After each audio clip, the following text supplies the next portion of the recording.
Canal del Congreso, el canal de la Unión, presenta.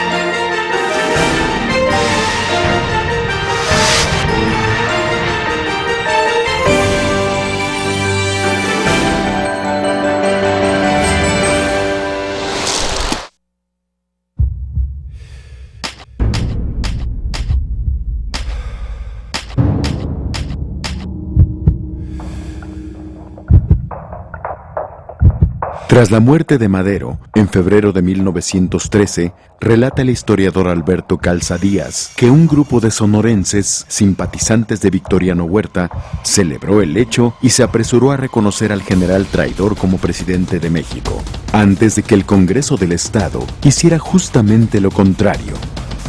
Y es que Sonora fue la primera entidad que desconoció a Huerta, en un momento donde se cruzaron las historias de dos personajes, la del gobernador constitucional del estado y la del interino, quien tomó la decisión que el primero no asumió. Este es el momento que el destino le tenía reservado a Ignacio Leandro Pesqueira, nacido el 13 de marzo de 1857, en la región minera, agrícola y ganadera de Huépac, en la serranía de Sonora. Su nombre es Ignacio Leandro Pesqueira, su segundo apellido, el materno, es Gallegos. Él nació en Huépac, Sonora.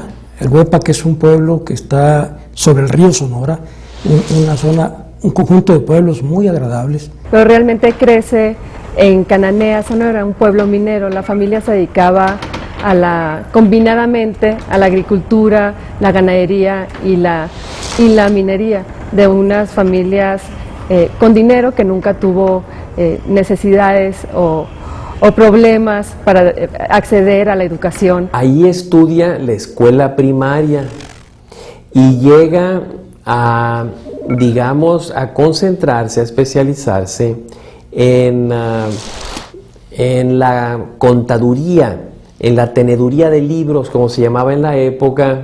Es un heredero de la estirpe liberal norteña del estado de Sonora. En su familia hay próceres del liberalismo sonorense. El más destacado de todos, Ignacio Pesqueira García. Un general liberal del 19, juarista, un hombre educado en España, un hombre de vanguardia para la época, que combatió a los franceses. Su principal lucha y logro fue en las leyes de reforma, ¿verdad? En la reforma, en la formación de la Constitución. El general Ignacio Pesqueira figuró pues en la época de la reforma, de Benito Juárez, de intervención francesa, todo eso, ¿no? El otro fue Ignacio L. Pesqueira, fue gobernador interino ya en el siglo XX, ¿no? Y era, creo que era sobrino, nieto político del general Ignacio Pesqueira. Estaban enlazados, pues, ¿no? Dentro de la genealogía, yo me pregunto, ¿influye la genética en la manera de pensar de estas personas que viven en diferentes épocas, pero que de alguna manera tienen el mismo oficio, son militares, son políticos, son liberales?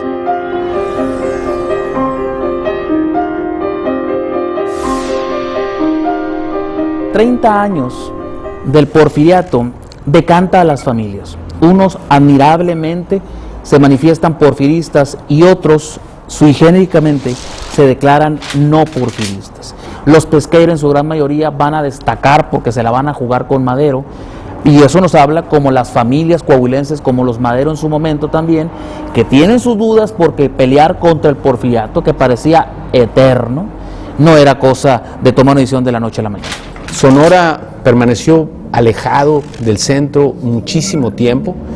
Yo creo que esta irrupción de los sonorenses en 1913 hace que de pronto emerja en el centro del país Sonora y los sonorenses acaudillando una rebelión, una revolución.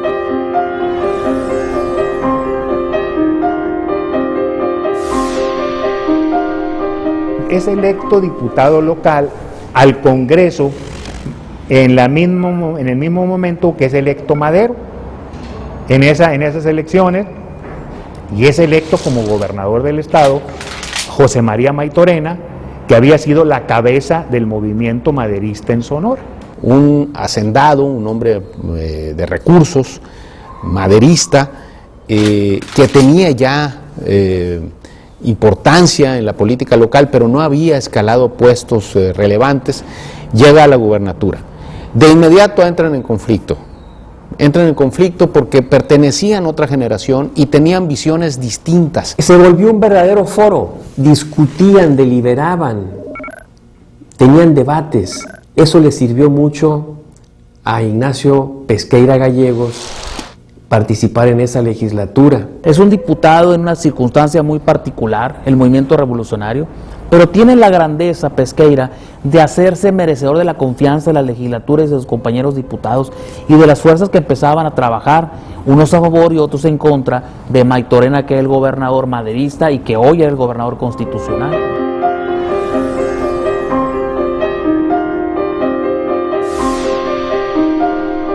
Pesqueira, dentro del Congreso, había hecho grupo con los que estaban decididos a desconocer al gobierno usurpador de Huerta de inmediato. Y eso los lleva a chocar con los diputados que decían: esperemos la decisión del gobernador Maytorena, no desconfiemos de él, él ha sido el opositor más visible al porfiriato en el estado, etc. Pero vacilaba y no tomaba una decisión. Pide una licencia el 26 de febrero de 1913 y entonces empiezan en el Congreso, bueno, ¿quién va a suceder esos 6 meses? Los más difíciles, porque pues ya Carranza había puesto la prueba, nadie había secundado a Carranza todavía. Y estamos hablando que hasta el 5 de marzo, el 26 de febrero, Sonora pone de gobernador interino a al general, que no era, al diputado Ignacio L. Pesqueira Gallegos, por 6 meses. Se convirtió en el gobernador de las definiciones. Fue el gobernador que no titubeó para desconocer la ilegalidad del régimen de Victoriano Huerta. No titubeó, no menguó en nada el apoyo que los sonorenses le iban a dar por la recuperación de la legalidad.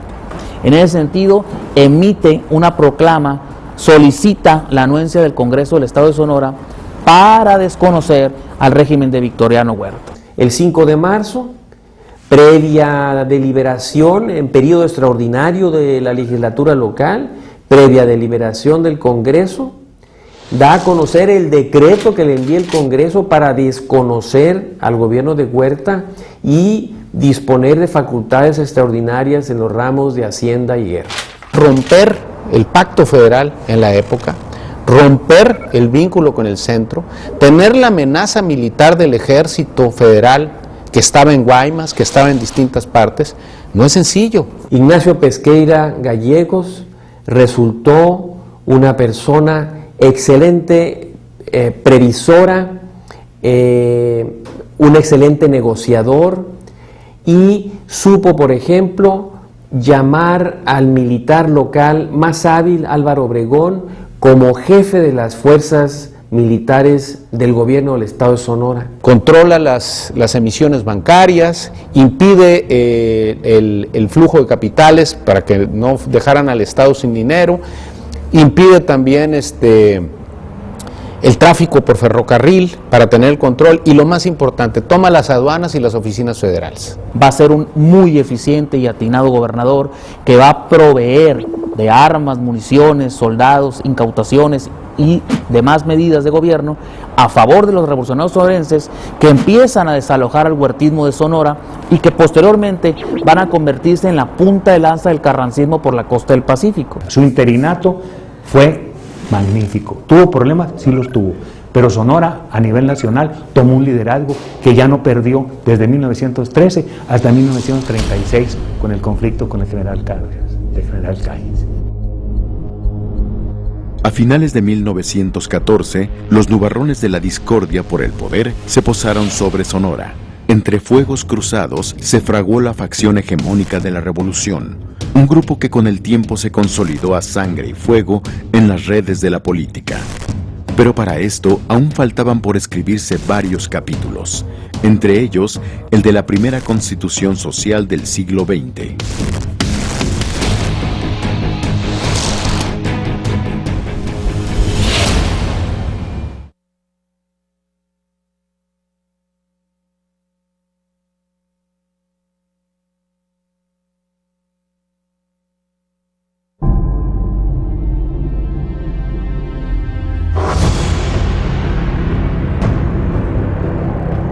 Tras la valiente acción de Pesqueira de desconocer a Huerta, el primer jefe escribió al gobernador interino una carta en la cual le notificaba el arribo de su secretario particular para conferenciar sobre el futuro del gobierno sonorense. Al mismo tiempo, Ignacio L. Pesqueira iba a recibir el nombramiento de general de brigada del Ejército Constitucionalista, causa a la cual le fue fiel hasta el final de la misma. Ignacio L. Pesqueira se pone de acuerdo con Adolfo de la Huerta, con Roberto B. Pesqueira, un pariente de él, y asisten a las convenciones en Monclova. De inmediato entiende la situación, le ofrecen alojamiento a Carranza. Carranza, encontrándose en una situación apurada en Coahuila, que estaba muy bien comunicado con la Ciudad de México, con Monterrey, y que entonces tornaba indefendibles a Saltillo, por ejemplo, a Monclova mismo. Tras una serie de derrotas, decide trasladarse a Sonora. Carranza es un hombre astuto en el manejo de las fichas del ajedrez político. Sabe que el hombre fuerte y que tiene el ascendente político y moral es Maytorena, no obstante sus flaqueos o sus flaquezas a la hora del desconocimiento de Victoriano Huerta. Cuando llega Hermosillo, fue una gran fiesta.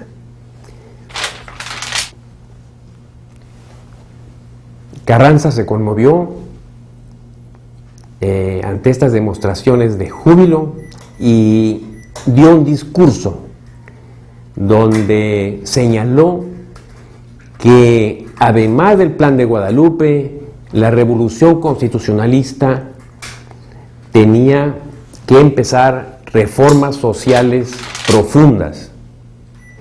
Esto lo dijo desde el Salón de Cabildos de Hermosillo. Carranza sabe de la influencia y del ascendente que tiene Maytorena y reconoce que las tropas, las relaciones familiares y los nexos están más con Maytorena que con el gobernador interino Pesqueira, aunque este último sea su amigo. Por eso no es de extrañar que, si bien le da el reconocimiento militar, sin ser un destacado militar Ignacio Pesqueira, que reconocerlo, le da la connotación de general, pues también en la política el hombre que tenía los insumos o los activos políticos era Maytorena, no tanto Pesqueira. Cuando en agosto de 1913 Maytorena solicita regresar a la gubernatura y así se le concede el día 5 de agosto, Carranza nombra al para entonces ya general de brigada Ignacio Pesqueira Gallegos su oficial mayor de la Secretaría de Guerra. El propio Pesqueira devuelve la gubernatura. Se podía haber quedado porque un estado de emergencia, ¿no? Y estaba haciendo las cosas bien, tenía 8,000 soldados, pero esas divisiones entre los sonorenses, hicieron también que don Venustiano fuese aceptado como líder máximo a partir del 18 de septiembre en que llega a Hermosillo. Lo interesante es la valentía, pero al mismo tiempo el pragmatismo. Entienden que entre ellos no debía de haber un primer jefe, que el primer jefe tenía que ser Venustiano Carranza. Ignacio L. Pesqueira lo entiende perfectamente bien.